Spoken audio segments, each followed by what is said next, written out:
Velkommen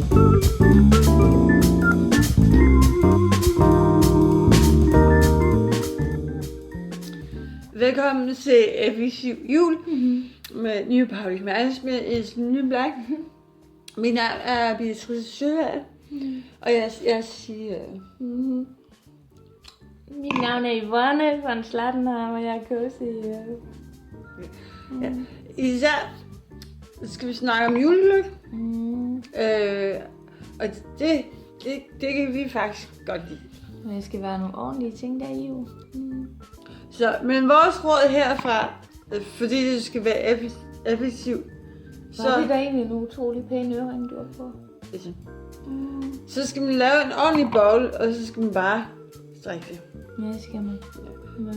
Og drukne sin sove, fordi at praktikanten ikke kunne være med til at strikke lykke. Kanaler og løber. Men skål. Skål herfra. Og glædelig jul. Ja, for nytår.